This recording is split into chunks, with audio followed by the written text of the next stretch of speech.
04-өөс 22 насны 137-т амьдарч байгаа. Эндгээр хүүхдүүдээс аваад үзэхэд бол нэг 40% тийм ээ эрүүл сэтгцтэй. Гэтэл 60% нь сэтгцийн тулгымцсан асуудалтай. Захаад 19% нь юуны онцтой тийм ноцтой одоо хүн хэлбэрийн одоо сэтгцийн асуудалтай байгаад байна шүү дээ. Одоо яг манад одоо өнөөдөр амьдарч байгаа хүүхдүүдийн хувьд авч үзэхэд бол ер нь дийлэх хүүхдүүд бас сэтгцийн тулгымцсан асуудалтай байгаа. Одоо шилгээ 137-т амьдарч байгаа гэж бодоход 04-өөс 22 насны 137-т амьдарч байгаа. Эндгээр хүүхдүүдээс аваад үзэхэд бол нэг 40% тийм ээ эрүүл сэтгцтэй. Гэтэл 60% нь сэтгцийн тулгымцсан асуудалтай. Захаад 19% нь юуны онцтой тийм ноцтой одоо хүн хэлбэрийн одоо сэтгцийн асуудалтай байгаад байна шүү дээ.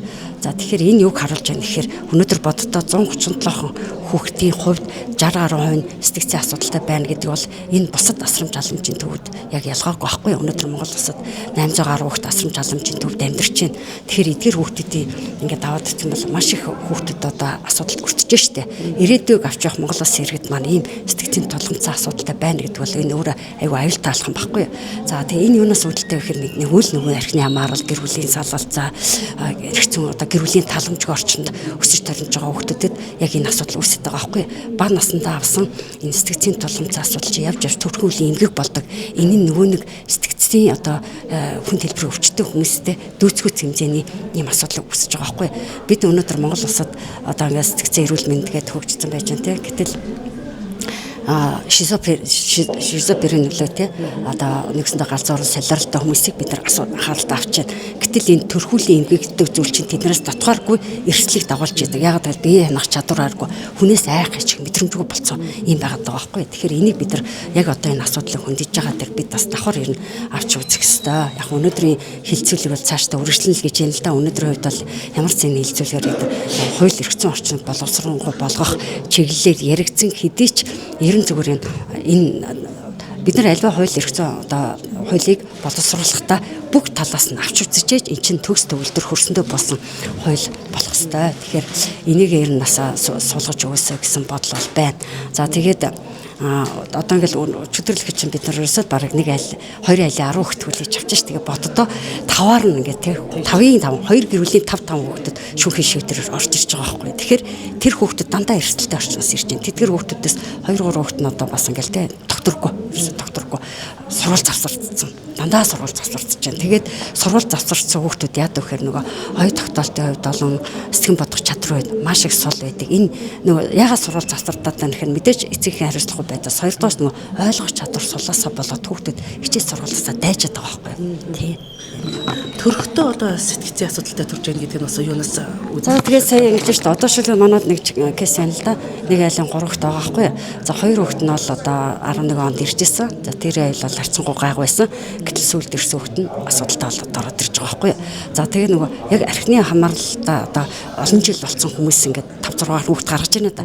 Яг ингээд удах тусмаа олон жилийн дараа одоо ингээд төрөөд шүү дээ. Гэтэл нөгөө анх анхны хүүхдээ гаргаж байхад баг ууж эхэлсэн бол сүүлийн 6 дахь хүүхдүүдээ гаргаж байхад бас л уусан хэвээрээ байж байгаа шүү дээ. Гэтэл яг тэр харьцааг ингээд тэр хүүхдүүдийн одоо сэтгэл зүйн байдлыг аваад үзэх те тэр хүүхдүүдийн одоо оюуханы чадамжийг аваад үзэх юм бол олон жилийн одоо архиулсан үедээ төрүүлж байгаа хүүхдүүдийн оюуханы чадамж, оюуны хоцрол маш их байгаа байхгүй бүр аутизмтай ирж байна, оюуханы хомсдолтой ирж байна. Одоо сэтгцийн айгу айхтар одоо өөрчлөлттэй хүүхдүүд гарч иж байгаа яг ингээд харагдаад байгаа байхгүй. Тэгэхээр ерөөс Монгол улсад өнөөдөр ахталбар хит одоо газар авлаа, залууччлаа. Энэс үүдэлтэйгээр маш олон хүүхдүүд одоо эцэгхийн одоо хайр халамжийг үзэхгүйгээр асуудалтай болж байна л гэж үзээрэй. Ерөөсөө эцэгхийн стресс бухимдлаас би үүдэлтэй байх гэж бодож байна. Утасны хит донтолтоос болж байна тийм жирэмсэн байх үедээ. За дээрээс мэдээж идэж явах хоол хүнсний асуудал байж байна. Сая харин ашгүй боловсролын амны сайд бас хэлж байгаа шүү. Бид нар одоо сургуулиудад хоол зүйчтэй болох тийм яригдж байна. Ер нь бол энэ хоолны буруу зуршил хэрэглээ бас энэ зүйлд нөлөөлж байгаа гэж би бодож байна. Хит их хамттан хүүхдэд идэдэж штэ. Хит их хамттан гэж байна. Хит их гацтаандаа хэрэглэж байна. Одоо бага насны хүүхдүүд бүгд одоо электрон тамхи татаад явдаг болчихлоо шүү дээ. Тэгэхээр энэ болгон бол яг энэ хүүхдүүдийн юунд сэтгэл зүй бүх юмд нөлөөлж байгаа л гэж бодож байна. Тэгэхээр яалтчгүй сэтгэл зүйн тусламж үйлчилгээний ийм хууль эрх зүй болоод өнөөдөр заашгүй шаардлагатай. Харин ч бас нэг үе бодвол Монгол сэтгэл зүйн салбар одоо эрчимтэй хөгжиж байна. Энэ нь өөрөө бүр заашгүй нийгмийн хэрэгцээ шаардлага болчтой. Гэхдээ одоо маш их дутагдaltaй шаардлагатай байна шүү дээ. Тэгэхээр эдгээр улсуудыг мэрэгшүүлэх шаардлагатай. Ер нь зөвхөн Монгол улсын яг энэ зөвхөн нийгмийг аваад үзэхэд сая Саран Чулуун гишүүн тодорхойлж байна л да. Сэтгэл зүйн далд хэлбэрийн туйлдал гэдэг нэг бүр газар авчлаа. Хүүхдийн салбарт ажиллаж байгаа ажлагчдыг ингээд хараад үзэхэд бол бүгд яг тийм хэлбэрлэг орж шүү дээ. Бүр туйлдлын одоо хам шинжинд орцсон, ажлаа шалшрах хам шинжинд орцсон.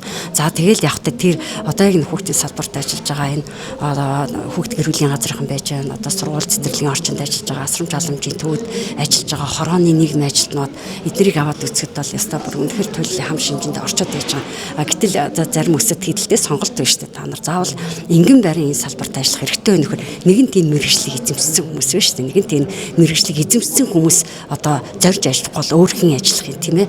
Тэгээд хамгийн сонирхолтой нэг яг энэ эзэмшсэн мэрэгчлэрээ ажилласаа олцсон улсууд гараа явсан ч гэсэн буцаад салбар руу орж ирдэг л дээ. Тэгэхээр эдгээр улсуудыг харин өшөөх дэмжиж өшөө одоо бүр тий мэрэгжлийн одоо удирдлагаар хангаж явах хэвээр манай одоо сая сэтгэл зүйчид 3 сэтгэл зүйчтэй тэдгээрээс одоо оруулж байгаа санал нь байсан гэсэн чинь яг энэ салбарт ажиллаж байгаа хүмүүст одоо супервайзер заашгүй хэрэгтэй байна.